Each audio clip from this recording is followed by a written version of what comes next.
હર હર મહાદેવ. કેમ છો મિત્રો? બધા મજામાં? આજનો આપણો બ્લોગ થવાનો છે 650 થી 700 વર્ષ જૂની વાવ એટલે કે દેવભૂમિ દેવળિયાની અંદર વાવ મળી આવી છે. ત્યાં આપણે જવાના છે અને અંદર શિવલિંગ બિરાજમાન છે, તો એનું આપણે દર્શન કરશું.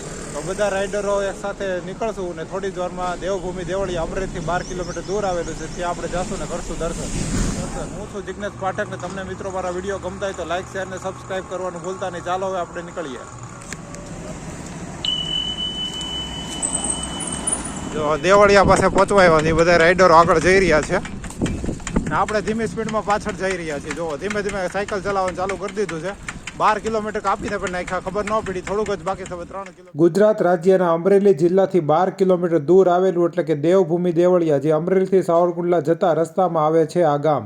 સવારના વાગ્યા છે 7 ને એક સાથે 15 થી 17 રાઇડરો નીકળી ગયા છીએ દેવભૂમિ દેવળિયા જવા માટે.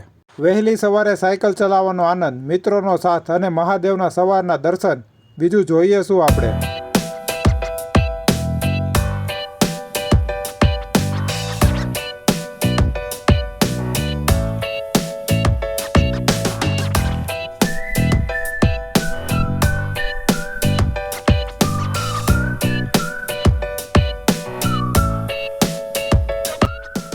નાના છોકરાથી લઈને મોટી ઉંમરના સુધીના માણસો બધા એક સાથે આવી ગયા છે ને રાઈડની ખૂબ મજા માણી રહ્યા છે. અત્યારે અમે 10 થી 12 કિલોમીટર કાપી નાખ્યું છે અને એક બીડ વિસ્તારમાં ઊભો છું. અહીંયા ઘણી વખત જંગલમાં પણ બીડ વિસ્તાર ચાલે, સિંહ દીપડા પણ આવી જાય છે, એ પહેલાં આપણે નીકળી જઈએ. ચાલો આગળ આપણી રાઈડ આપણે કન્ટિન્યુ કરીએ.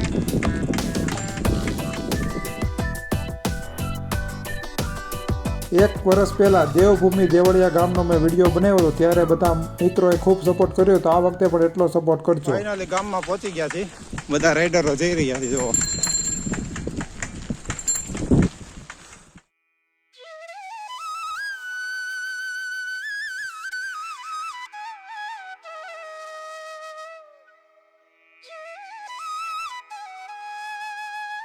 ચાલો જઈએ વાવની અંદર ને કરીએ મહાદેવના દર્શન.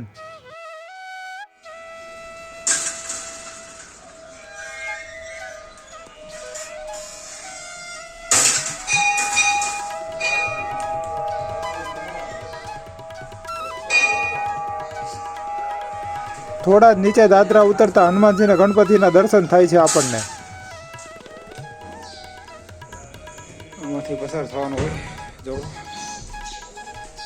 કંઈક આવો રસ્તો હોય. અહીંયા એવું છે ભોળાનાથનું મંદિર.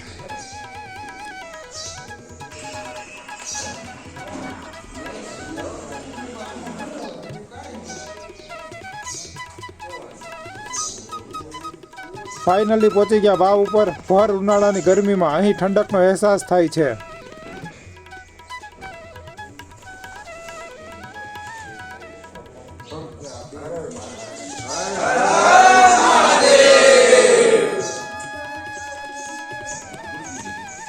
મહાદેવના જયકારા સાથે વાવ આખી ગુંજી ઉઠી.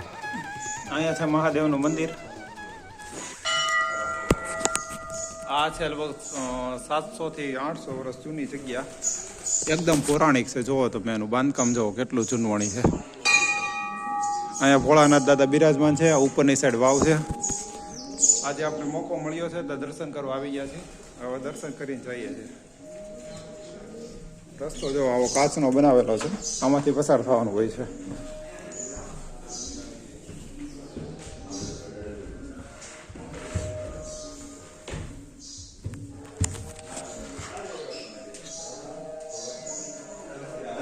અહીં આવીને જે માનસિક શાંતિ મળે છે તે શબ્દમાં વર્ણવી શકાય તેમ નથી. અમરેલીમાં આવતા હો મિત્રો, આ વાવની એક વખત જરૂર મુલાકાત લેજો.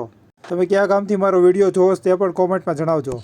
મંદિરની મિત્રો ખાસ વાત કરીએ ને તો એક્ઝેક્ટ 12 વાગ્યાના એટલે એક્ઝેક્ટ શિવલિંગ ઉપર તડકો પડે છે. આ જગ્યાએ તમે જોઈ શકો છો. અત્યારે આપણે સવારના અર્લી મોર્નિંગ આવ્યા છીએ એટલે તમને એ સીન જોવા નહીં મળે. તમે બપોરના ટાઈમે આવો તો તમને આ વસ્તુ જરૂર જોવા મળશે. કબૂતરે પોતાના ઘર બનાવી લીધા છે વાવની અંદર. અને એકદમ ઓમ નમઃ શિવાયના કાયમ માટે જાપ શરૂ હોય છે અહીંયા.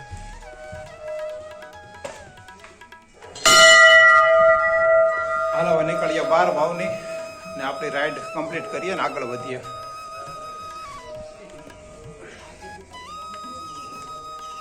બધા રાઈડરો થઈ ગયા તૈયાર. જઈએ હવે.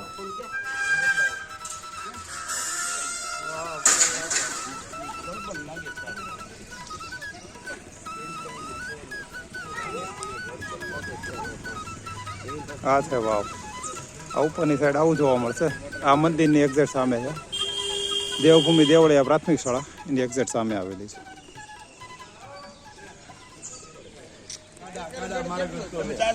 જો બધા ગ્રીન ટ્રી પી રહ્યા છે. જો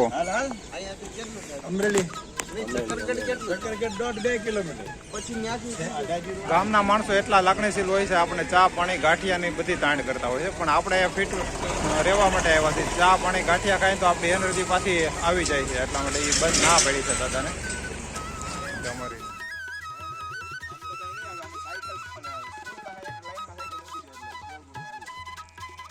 યાદી માટે એક ગ્રુપ ફોટો કેમેરામાં કેપ્ચર કરીને જાસુ ઘરે. ખૂબ જ સુંદર અને રળિયામણું ગામ છે. ચાલો હવે જઈએ આગળ રાઈડ આપણી અમરેલી તરફ વગળ વધારીએ. હું શિક્ષક જ છું દાડમાં. ના ના દાદા કાંઈ નહીં થાય, તમે કીધું એમ આવી ગયો. દેવળિયા ગામમાંથી આગળ વધી રહ્યા છે, ગામમાંથી પસાર થઈ રહી.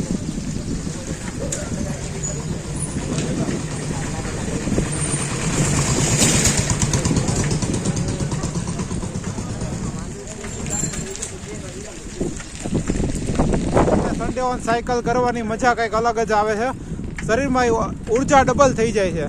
સન્ડે ઓન સાયકલ મિત્રો પ્લાન કરો ને તમારા મિત્રો સાથે તમે નીકળી જાઓ ને આવી નાની મોટી યાત્રાઓ કરો.